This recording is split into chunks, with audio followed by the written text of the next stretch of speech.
Hi friends, welcome to our channel. ఈరోజు నేను blog చేస్తున్నానండి. మా యూవీ బాబుని స్కూల్కి తీసుకెళ్ళాను, అది షూట్ చేశాను. అదేవిధంగా బ్రేక్ఫాస్ట్లో మా హస్బెండ్కి ఎగ్ ఫ్రైడ్ రైస్ చేశాను, అది కూడా మీకు చూపించేస్తాను. ముఖ్యంగా వచ్చి మన ఇంట్లో ఓవెన్ లేకపోయినా, తందూరి మేకర్ లేకపోయినా కూడా కబాబ్స్ ఎలా చేసుకోవాలో చూపిస్తాను. అది కూడా చాలా సింపుల్గా, ఒకసారి చూసేయండి.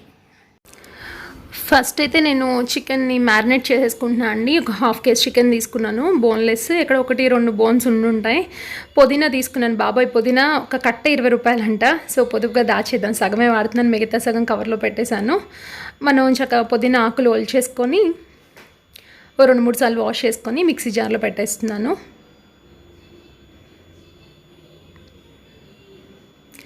నాన్ వెజ్ ఐటమ్స్కి పుదీనా మంచి ఫ్లేవర్ ఇస్తుంది. ఇది నేను పుదీనా చికెన్ లాస్ట్ వీక్ మా చిన్నుని, అంటే మా అల్లుడిని హాస్టల్లో వేయడానికి వెళ్ళాను. అప్పుడు ఒక రెస్టారెంట్లో తిన్నామండి, బయటికి తీసుకొచ్చినప్పుడు. చాలా చాలా బాగుంది. బట్ బయట కన్నా ఇంట్లో చేసుకోవడం బెటర్ కదా. నా దగ్గర ఓవెన్ ఉంది కానీ నేను పెద్ద యూజ్ చేయనండి, అందుకని ఇంకా ఓవెన్లో ఏం పెట్టట్లేదు. చూసాను నేను కూడా ఈ రెసిపీ, అంతకుముందు ఒకసారి ట్రై చేశాను, బాగానే ఉందనిపించింది, అందుకే ఇప్పుడు మీతో షేర్ చేస్తున్నాను. మిక్సీ జార్లోనే సాల్ట్, గరం మసాలా అన్నీ వేసేసుకుందాం అండి. చక్కగా ఒక మంచి పేస్ట్లా రెడీ అవుతుంది. అప్పుడు మ్యారినేట్ చేసుకోవచ్చు మనం. తర్వాత ఒక పచ్చిమిరపకాయ కూడా వేస్తున్నాను. మీరు కావాలి స్పైసీగా తింటారనుకుంటే ఎక్కువ పచ్చిమిరపకాయలు వేసుకోండి. ఒక 2 స్పూన్ల పెరుగు కూడా వేస్తున్నాను నేను. తర్వాత ధనియా పౌడర్, జీరా పౌడర్ అంటే గరం మసాలా. మీరు ఇంకేమైనా యాడ్ చేసుకోవాలన్నా గరం మసాలా చేసుకోండి. నేనైతే ధనియా పౌడర్, జీరా పౌడర్ వేసాను. ఇవన్నీ కూడా మిక్సీ జార్లో వేసేసేద్దాం. ఒక మంచి పేస్ట్లా అయిపోతుంది. ఒకసారి మిక్సీ తిప్పేస్తే. కొత్తిమీర వద్దండి, ఈ డిష్కి కొత్తిమీర బాగోదు, పుదీనా చాలా బాగుంటుంది. చూసారా, ఒక మంచి పేస్ట్లా రెడీ అయిపోయింది. ఇప్పుడు మిక్స్ చేసేద్దాం. మిక్స్ చేసి ఒక 2 అవర్స్ ఫ్రిడ్జ్లో పెట్టడం కానీ బయట కానీ పెట్టేద్దాం. అంటే చక్కగా మ్యారినేట్ అవుతుంది అనమాట. మొత్తం మసాలా అంతా దానికి పడుతుంది చికెన్కి. చికెన్ కూడా చాలా కాస్ట్ అయిపోయిందండి, 250 రూపీస్ అంట కేజీ. చక్క మొత్తం కలిపేసుకోండి.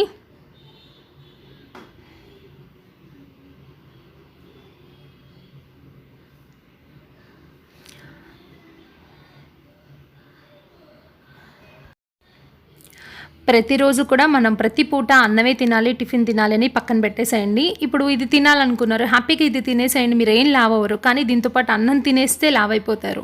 అదే అన్నం మానేసి ఇది తినండి, లావ్ అవ్వరు. అందుకే అంటున్నాను, మీకు ఏం తినాలనిపించినా ఒక పూట మీల్ స్కిప్ చేసి అది తినేసేయండి, సరిపోతుంది. అంతేగాని అది తినాలి, అన్నము తినాలని అనుకోవద్దు.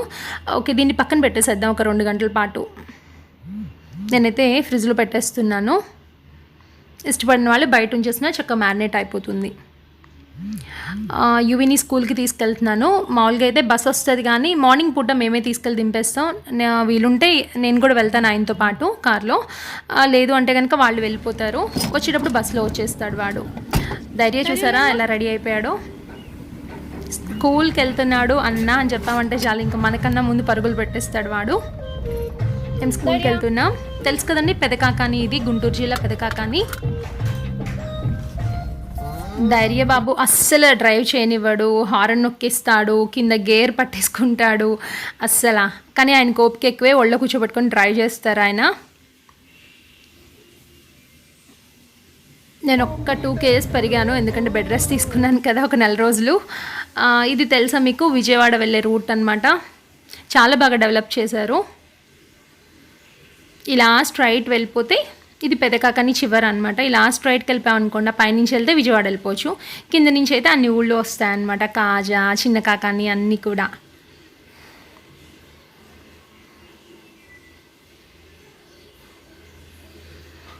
ఇంకేంటి, మీ పిల్లలు కూడా స్కూల్కి వెళ్ళిపోతున్నారా? కొంచెం ఫ్రీ టైం దొరికినట్టు అనిపిస్తుంది, కానీ చాలా మిస్ అవుతాం వాళ్ళని. నేను అప్పుడప్పుడు యువీక్ స్కూల్కి మస్కా వేయించడానికి చూస్తాను, బట్ ఈయన అస్సలు ఊరుకోరు. మేమిద్దరం ఎలా మస్కా వేయాలా అని చూస్తూ ఉంటాము. వాడు వెళ్ళిపోతేనేమో వెళ్ళిపోయాడు స్కూల్కి అని బెంగ, ఉంటేనేమో వాడు అల్లరి భరించలేక బెంగ. అలా కనిపిస్తాడు కానీ సైలెంట్గా చాలా అల్లరి చేస్తాడు. ఇంకా ధైర్య, యూవి, చిన్నుగాడేమో హాస్టల్లో వేశాను మా అల్లుడిని. 9th క్లాస్కి వచ్చేసాడు వాడు. వాడిని చాలా మిస్ అవుతున్నాను. ఇది స్కూల్ రోడ్ అండి, ఆశ్రమం అంటారు, కాళీ గార్డెన్స్ ఆశ్రమం అని. మాతాజీ అని టీవీలో కూడా ప్రోగ్రామ్స్ వస్తాయండి, బాపూజీ, మాతాజీ. ఈ హాస్పిటల్ ఉంది చూడండి రైట్లో, ధైర్య ఇక్కడే పుట్టాడు. నేను వచ్చేటప్పుడు మళ్ళీ క్లియర్గా చూపిస్తాను. ఈ స్కూల్ వాళ్ళదే హాస్పిటల్ కూడా, ఆశ్రమం కూడా ఉంటుంది. చాలామంది ఎడ్యుకేటెడ్ వాళ్ళు ఇంకా రిటైర్మెంట్ అయిపోయిన టైంలో ఫారెన్ నుంచి వచ్చేసి చక్కగా ఇక్కడ ప్రశాంతంగా ఉందాం అనుకుంటారు. చాలామంది అలాగే ఉంటారనమాట. ఇంకా అంటే ఇక్కడికి వచ్చాక ఇంకా గుడిలో గడుపుతూ ఉంటారు. ఏం ఆశలు అన్నీ వదిలేసి చక్కగా ఒక చిన్న ఇల్లు తీసుకుంటారు, అక్కడే ఉంటారనమాట. ఇది స్కూల్ అండి. యువి వెళ్తున్నాడు.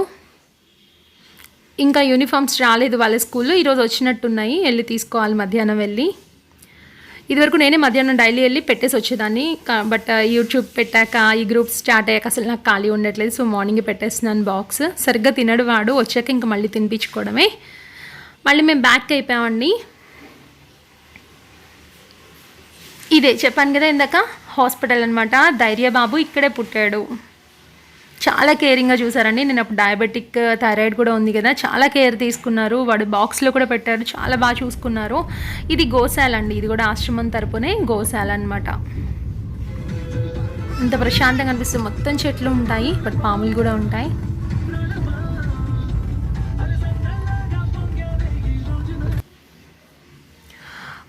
మళ్ళీ రోడ్ మీదకి వచ్చేసాము.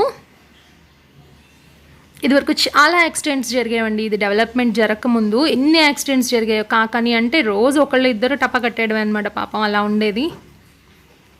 ఇంతకీ నేను ఎలా పడిపోయాను మీకు చెప్పలేదు కదా.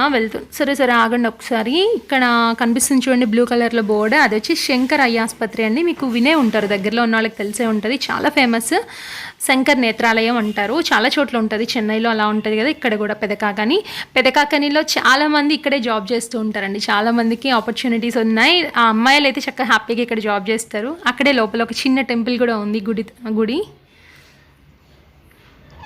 ఇంక ఇంటికి వచ్చేసామండి. మేము ఇల్లు షిఫ్ట్ అయిపోతున్నాం ఒక 10 రోజుల్లో అలాగా. అందుకే ఇప్పుడే చూసేయండి. ఇంకా ధైర్య మనం కారు ఆపుతామో దిగేసి బయటికి పారిపోతాడనమాట. బట్ వాళ్ళ నాన్న ఉన్నారని ఆగిపోయి ఇంట్లోకి వెళ్తున్నాడు. నేను ఈరోజు బ్రేక్ఫాస్ట్ కింద ఆయనకి ఇంట్లో బ్రేక్ఫాస్ట్ ఏం చేయలేదు. సో ఎగ్ ఫ్రైడ్ రైస్ చేస్తున్నాను, ఒకసారి మీకు చూపించేస్తాను. పాన్ పెట్టానండి. ఒక 10 గ్రామ్స్ బటర్ వేసుకోండి, నెయ్యి వేసుకోండి, మీ ఇష్టమే, ఆయిల్ అయినా వేసుకోండి. మీకు రాందని కాదు, బట్ చాలా బాగుంటుందండి. బయట ఫ్రైడ్ రైస్ కన్నా టేస్టీగా ఉంటుంది. 2 ఎగ్స్ దాంట్లో కొట్టేశాను. తర్వాత తగినంత ఉప్పు కారం యాడ్ చేశాను. పసుపు నేను వేయట్లేదు, ఉప్పు కారం వేసి ఆ ఎగ్స్ ఫ్రై చేస్తాను. తర్వాత కావాల్సినంత రైస్ అందులో వేస్తాను. బాస్మతి రైస్ అయితే ఇంకా అదిరిపోదు, ఇది నార్మల్ రైసేనండి. తర్వాత లాస్ట్లో ధనియా పౌడర్ వేసేయండి. మీరు కావాలంటే కరివేపాకు కూడా వేసుకోండి, అప్పుడు ఎగ్ నీసు వాసన రాకుండా ఉంటుంది. కరివేపాకు అయిపోయింది ఇంట్లో. సో ధనియా పౌడర్, జీరా పౌడర్ వేస్తాను, కమ్మగా ఉంటుంది. దించేటప్పుడు కొంచెం కొత్తిమీర వేయండి. కొత్తిమీర కూడా కట్ట 50 రూపాయలు అంటండి బాబు. అయిపోయింది, మా ఇంట్లో కొంచెం అంతే, అదే వేసాను. ఓకే, ప్లేట్లోకి ఇచ్చేసాను. నేను ఈయనకి ఇస్తున్నాను తీసుకెళ్ళి. ఈయన అది ఎలా ఉందో కూడా చెప్పరు. నోట్లో పెట్టకముందే బాగుందా అంటే బాగుందని చెప్తారనమాట. బాగానే ఉంటుందిలేండి, టేస్టీగానే ఉంటుంది, మీరు ట్రై చేయండి. నేను ఎక్కడికి వెళ్తున్నానంటే ఇప్పుడు నేను తందూరి చేసుకుంటాను కదా, అదే కబాబ్స్ చేసుకుంటాను కదా, మనకి బొగ్గు కావాలన్నమాట. బొగ్గు తీసుకురావడానికి అంకుల్ దగ్గరికి వెళ్తున్నాను, ఇస్త్రీబండి అంకుల్ దగ్గరికి.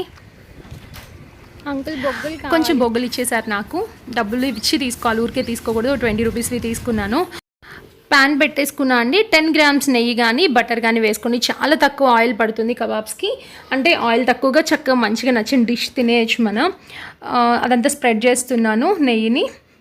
ఏదైతే మ్యారినేట్ చేసి పెట్టుకున్నామో ఆ చికెన్ అంతా వేసేయండి. మీరు ఇందులో కావాలంటే పెప్పర్ పౌడర్ కూడా వేసుకోండి, ఇష్టపడే వాళ్ళు, నాకు ఇష్టం ఉండదు. చక్కగా మొత్తం అన్నీ పెట్టేసేయండి. ఒక 5 మినిట్స్ మూత పెట్టేసామనుకోండి. ఇప్పుడు అన్నీ పెట్టాక మిగిలినది ఏదైతే ఉందో ఆ పుదీనా పేస్ట్ అది కూడా దాని మీద వేసేయండి. చాలా బాగుంటుంది, పుదీనా ఫ్లేవర్ ఎంత బాగా తెలుస్తుందో. మీరు ట్రై చేసి మీరే చెప్పండి. మూత పెట్టేసేయండి, చక్కగా కుక్ అవుతుంది.